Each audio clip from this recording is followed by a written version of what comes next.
उसका दिया रे, उसका दिया तूफान में भी जलेगा। ठीक यही स्थिति देवर्षि नारद की हुई। जिन्हें श्राप लगा था कि क्षण भर से ज्यादा टिक नहीं सकते, उन देवर्षि नारद की समाधि लग गई।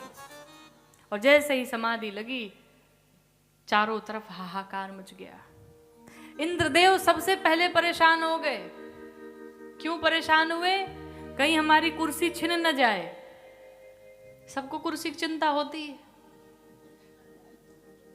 आप लोग को भी। जितने लोग कुर्सी पर बैठे हैं वो अपने कुर्सी से हट नहीं सकते। हम उठे कोई और ना के बैठ जाए। तो देवराज इंद्र भी इसीलिए परेशान हो गए, कहीं कुर्सियां छिन न जाए। फिर कामदेव जी को भेजा, जाओ इनकी तपस्या भंग करो। कामदेव जी आए, लाख यत्न किए। अब सावधानी से सुनिएगा। लाख प्रयत्न किए, देवर्षि नारद का तप भंग नहीं हुआ। लेकिन जैसे ही कामदेव जी थक हार के देवर्षि नारद के चरणों में दंडवत हुए, देवर्षि नारद की समाधि खुल गई। अर्थात एक प्रणाम ने देवर्षि नारद को समाधि से बाहर कर दिया। ये प्रणाम बहुत खतरनाक होता है।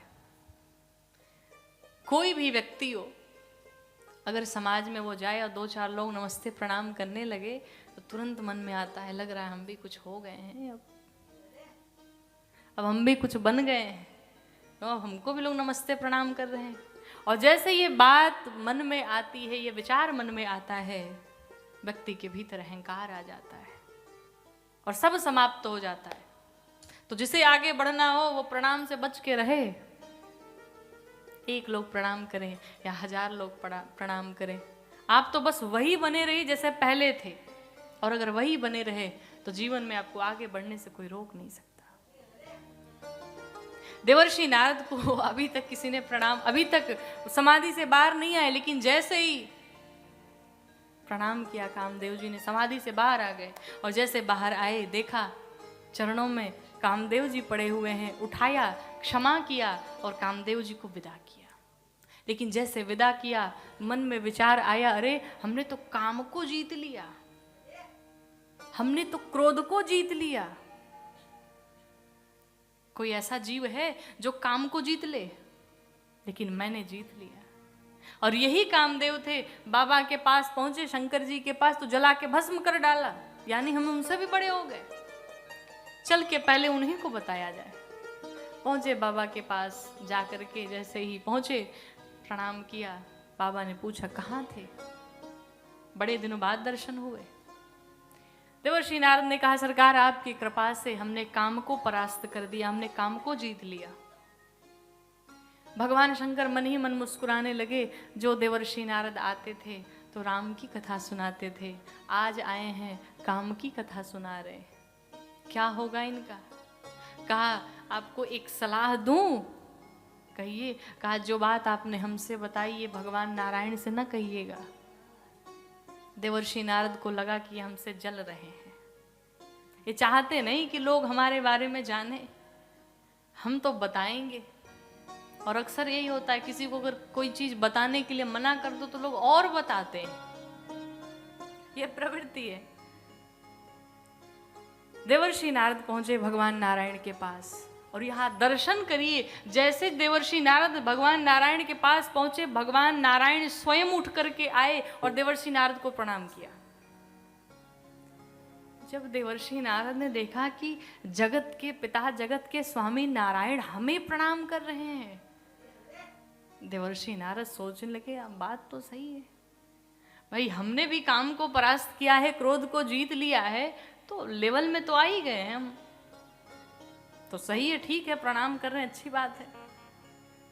अब सोच रहे कोई बात कह देते तो हम अपनी बात बता देते। तब तक भगवान नारायण ने पूछा कि बहुते दीना कीन्ह मुनि दाया।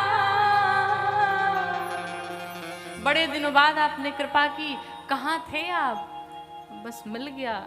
देवर्षि नारद ने कहा, बताऊं सरकार, आपकी कृपा से हमने काम को परास्त कर दिया। ऊपर से कह रहे हैं आपकी कृपा से, और मन में चल रहा है सब हमने ही किया। भगवान तो सब जान गए क्या चल रहा है। अब देखा कि भक्त के हृदय में बीज अहंकार रूपी पल रहा है, शीघ्र काटा नहीं गया तो बड़ा वृक्ष बन जाएगा जिससे मेरे भक्त का नुकसान हो जाएगा, और मैं ऐसा नहीं कर सकता। अपनी माया को प्रेरित किया, माया का ही नगर बनाया। उस नगर का नाम था श्रीनगर, और उस नगर में शीलनिधि नाम के राजा रहने लगे। विश्व मोहिनी उनकी पुत्री रहने लगी। देवर्षि नारद को विदा किया। माँ लक्ष्मी ने भगवान नारायण से पूछा, कहा प्रभु आप इनका अहंकार प्रणाम करके घटा रहे थे कि बढ़ा रहे थे? भगवान नारायण ने एक उत्तर दिया, कहा देवी एक उदाहरण लीजिए। एक डॉक्टर के पास एक व्यक्ति पहुंचा तो छोटी सी उसे एक स्पॉट निकले थे, छोटी सी फुंसी निकली थी। तो डॉक्टर ने दवाई दी लेकिन उस व्यक्ति ने खाया नहीं, तो थोड़ा सा वो और बड़ा हो गया। डॉक्टर के पास पहुंचा, कहा डॉक्टर साहब ठीक नहीं हुआ ये। डॉक्टर ने जब देखा उसे तो कहा कि ये ऐसे बीच में आके फंसी है कि ना अब ये दवाई से ठीक होगी और ना अब ऑपरेशन से ठीक होगा। फिर कहा एक ऐसी दवा देता हूं जिससे कि ये और बढ़ जाए, तब अच्छे से ऑपरेशन हो सकेगा। लक्ष्मी मैया ने कहा समझे नहीं। कहा ठीक उनका भी यही हाल है, अभी अहंकार शुरू हुआ है और ऐसे ये बीच में खड़े हैं कि ना अभी उसे काटा जा सकता, और दवाई शंकर जी ने दी तो इन्होंने माना नहीं, उस दवाई को खाया नहीं, आकर के हमसे उल्टा बता रहे हैं। मतलब इनका बढ़िया ऑपरेशन करना पड़ेगा, बड़ा वाला। इसलिए मैंने इनकी प्रशंसा की, इनको मैंने खुद प्रणाम किया।